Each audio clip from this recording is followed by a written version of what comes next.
And black people can't afford to indulge rich white people's need to endlessly flagellate themselves. They just want prices to go down and good jobs and the police when you call them. Well, if he's right, then why didn't people vote for the former prosecutor who actually had policy plans to help the working class? Stop saying that Whoopi Goldberg getting yanked from The View right after she attacked me on The View is karma. There's no such thing as karma. Sorry. Sorry, but life is random. The only word to describe it when a big game hunter gets trampled by an elephant and then eaten by lions is hilarious. Bill Maher has been on a streak lately, openly challenging progressive talking points with a confidence that feels more deliberate than accidental. This time, his focus turned toward Whoopi Goldberg, a figure who has faced growing criticism over a series of controversial remarks made in recent years. The clash didn't come out of nowhere. It was the result of long-building tension and repeated moments that left even longtime viewers raising eyebrows. Maher didn't simply disagree with Goldberg's position. He broke it down carefully, dismantling her argument step by step with sharp commentary and pointed observations. The exchange was intense enough to shift the tone of the conversation, leaving Goldberg visibly on the defensive as the discussion moved faster than she could redirect. What sparked this latest confrontation? And why did Maher's response resonate so strongly with audiences across the political spectrum? That's where the story gets interesting. The moment wasn't just about one comment or one debate. It highlighted a deeper divide over culture, accountability, and how far certain narratives can stretch before they collapse under scrutiny. Stay with us as we unpack what was said, why it mattered, and how this exchange sent shockwaves through an already divided media landscape. We have got to get past this endless, unforgiving, zero-tolerance mindset bent on punishing and disappearing anyone caught saying the wrong thing. The right response to speech you don't like is more speech. Whoopi Goldberg has officially poked the bear, and now she's finding out what happens when the claws come out. And no, it isn't pretty. If you remember our last breakdown, Bill Maher absolutely dismantled Sunny Hostin after she tried to twist his words and repackage them as something he never said. That moment didn't just sting, it scorched. Turns out, the View table didn't take that loss quietly. Instead of owning it, they doubled down. And this time, Sunny didn't step back into the ring herself. She called in backup. Enter Whoopi Goldberg, apparently on a full-blown revenge mission, ready to reclaim pride and deliver what she probably thought would be a decisive counterpunch. But here's the problem. Whoopi didn't come in calm, measured, or strategic. She came in hot, emotional, reactive, and swinging wildly, like a reality show contestant auditioning for drama no one asked for. Less seasoned moderator, more let me speak to the manager of comedy. And that was the moment everything went sideways, because Bill Maher doesn't fight chaos with chaos. He lets it talk. And the more Whoopi pushed, the clearer it became that this wasn't a calculated rebuttal. It was damage control dressed up as righteous fury. What followed wasn't a debate. It was a slow-motion unraveling, where indignation replaced substance and volume stood in for logic. In trying to defend the View's honor, Whoopi may have done the exact opposite, handing Maher the opening he didn't even have to force.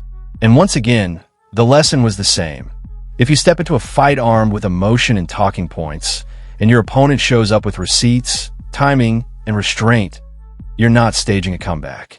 You're setting the stage for another viral takedown. And black people can't afford to indulge rich white people's need to endlessly flagellate themselves. They just want prices to go down and good jobs and the police when you call them. Well, if he's right, then why didn't people vote for the former prosecutor who actually had policy plans to help the working class? Whoopi Goldberg starts flipping through the woke playbook like it's scripture, reaching for every page except the one that actually addresses the argument. When your point is sinking faster than the Titanic, the move is always the same. Build a straw man and charge it like you've won something. Bill Maher was making a straightforward point. Black Americans want better jobs, a stronger economy, and responsible policing. Simple, clear, hard to twist naturally. Whoopi responds by rambling about voting for a former prosecutor and vague plans for the working class. Does it connect? Not even remotely. Is there a logical bridge between the two ideas? Absolutely not. It's like watching someone play darts blindfolded in a dark room, just throwing accusations and hoping one magically lands. Spoiler alert, none of them do. And this time, Bill Maher didn't let it slide. He didn't soften it, didn't pivot, didn't politely move on. He called out the dodge for exactly what it was, a deflection dressed up as moral certainty. The moment exposed the real problem. When slogans replace substance, all that's left is noise. And once the noise fades, the argument collapses right in front of everyone. Tear down statues of Lincoln and get rid of the police. Just, no. It's not that I've gotten old, it's that your ideas are stupid. Bill Maher didn't mince words. He flat out pointed out that Whoopi's ideas were nonsensical, something that's become almost standard operating procedure on The View. At this point, the show is the political talk show equivalent of a train wreck. Painful to watch, yet somehow impossible to look away from. Sure, The View has always thrived on controversy and, let's be honest, some deeply questionable takes. But Sunny Hostin and Whoopi Goldberg have managed to elevate the chaos to entirely new heights with commentary, so over-the-top it borders on parody. Remember when Charlemagne the God appeared as a guest? You could practically see it on his face, the moment he realized he might have walked into an alternate reality. The pauses, the looks, the quiet confusion. It was less a discussion and more a live demonstration of what happens when outrage replaces coherence and volume stands in for thought. Is valid because, Democrats stand on this moral high ground all the time and, they act so self-righteous. The reality is he didn't have to say anything in regards to, whether or not, his son wanted to be pardoned. He could have said, hey, man, I'm not focused on that right now. Here's the backstory. President Joe Biden, the self-proclaimed champion of no one is above the law, went ahead and pardoned his son, Hunter Biden, after Hunter was found guilty of corruption and related offenses. Real inspiring display of family values, right? Predictably, the move lit a political wildfire.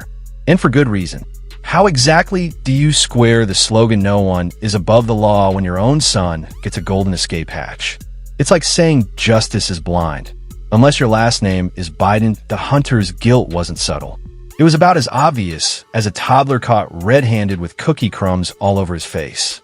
Yet somehow, accountability never made it onto the family calendar.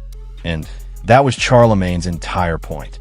If the woke crowd insists that no one is above the law, then that standard should apply across the board. No exceptions, no carve-outs, no last-minute pardons. Simple, right? Well, not according to Whoopi Goldberg. This nation was founded on the principle that there are no kings in America. Each of us is equal before the law.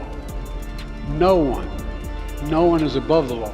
And once again, a familiar television moment has sparked fresh debate, this time involving comments made by Whoopi Goldberg.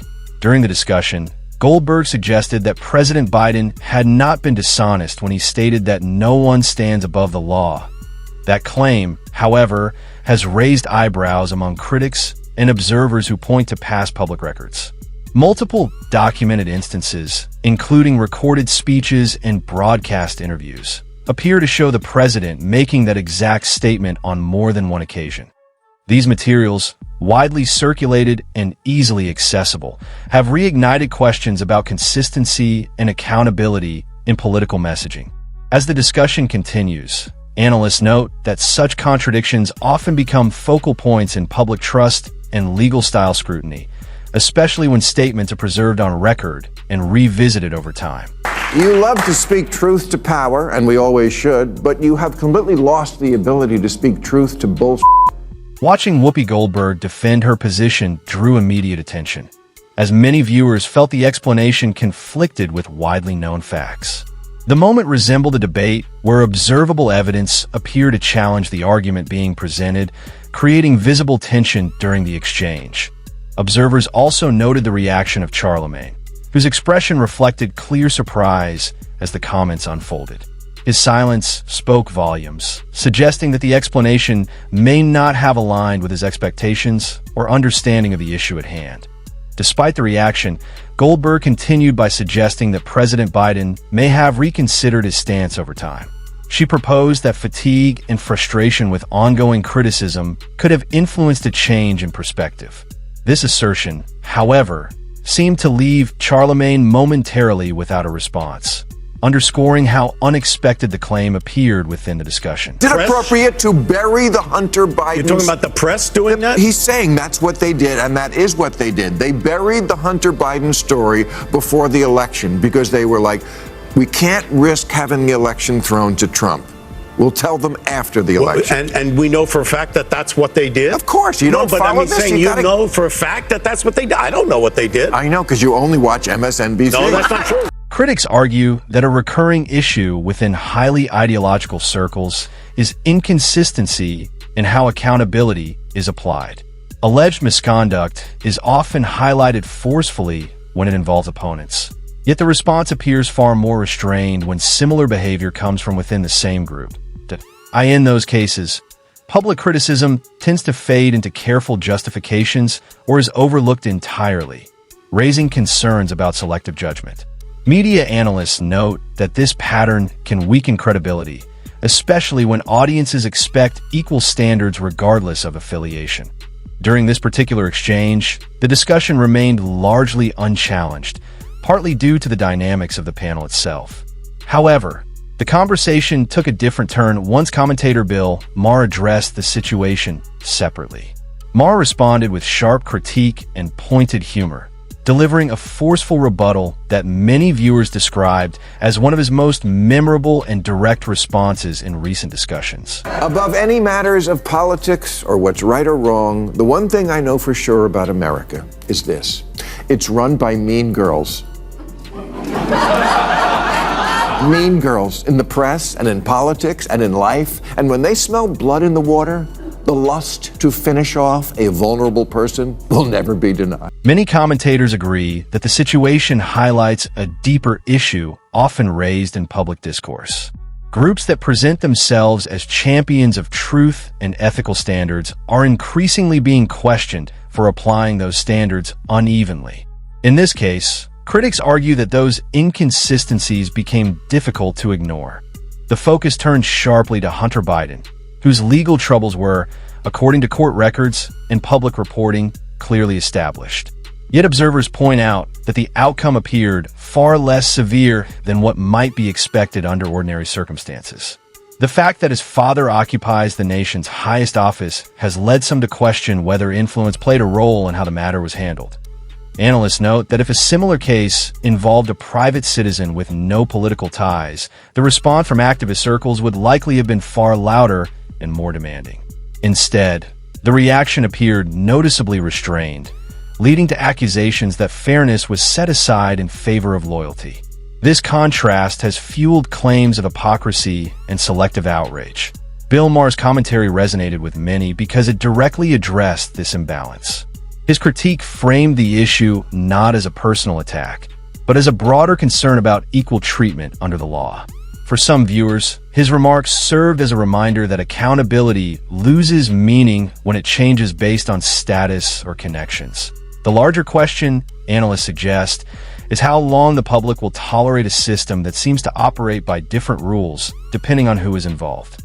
This debate extends beyond one individual and points instead to structural concerns about justice, power, and influence.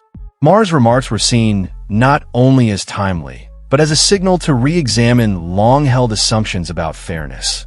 Adding another layer to the discussion, Maher also suggested that activist movements often receive indirect reinforcement from segments of mainstream media. According to this view, selective coverage and framing can shape public perception, amplifying some narratives while minimizing others, and ultimately influencing how accountability is understood by the wider audience. Democrats run for office as if the voters don't live here, as if they don't go to the grocery store and Starbucks and the office, but they do. But a poll last year asked, if America is the greatest country in the world, more blacks and Hispanic Americans agreed with that than the white progressives. It asked if racism is built into our society. White progressives agreed with that at higher levels than black and Hispanic people. It asked if government should increase border security. Same result. Hispanic Americans are less okay with illegal immigration than whitey. And black people can't afford to indulge rich white people's need to endlessly flagellate themselves. They just want prices to go down and good jobs and the police when you call them. Black people, they're just like us. Media coverage surrounding the Hunter Biden controversy has remained a point of intense public debate. Critics argue that several major news organizations appeared hesitant to give the story sustained attention, choosing instead to minimize its significance during a highly sensitive political period. Some outlets initially characterized the reporting as unreliable or politically motivated, even as additional information continued to emerge. At the same time, alternative viewpoints were often limited or excluded, which fueled claims that the narrative was being carefully managed rather than openly examined. Whoopi Goldberg echoed this dismissive approach during discussions on The View, publicly questioning the credibility of the allegations and aligning with the broader media consensus at the time. Her remarks reflected a wider reluctance within certain circles to engage deeply with the substance of the claims. Bill Maher, however, took a sharply different stance. He criticized what he viewed as defensive posturing rather than objective inquiry, challenging Goldberg directly for prioritizing loyalty over scrutiny. In doing so, Maher systematically addressed and rejected the justifications being offered, highlighting what he described as a clear inconsistency in how similar issues are treated. For many viewers, his response underscored a growing frustration with selective skepticism and uneven standards in media discussions. The exchange became a broader illustration of how credibility is tested when the pursuit of truth appears secondary to protecting preferred narratives.